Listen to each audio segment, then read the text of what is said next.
Hello!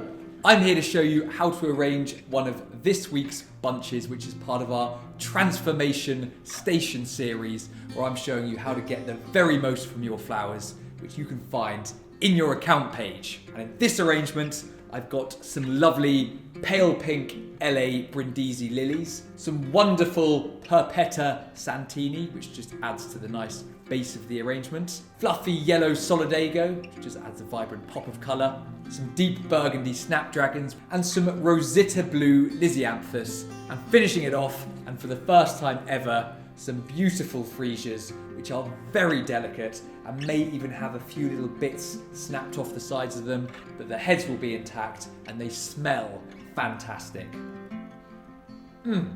Always remember your flower care. You've got to snip an inch off the end of all your stems. You've got to use room temperature water, fill your vase about a third full, and use your flower food.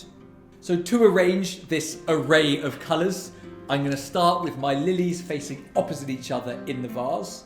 And then I'm going to do the same with my Santini, just a little bit around from my lilies, facing opposite each other.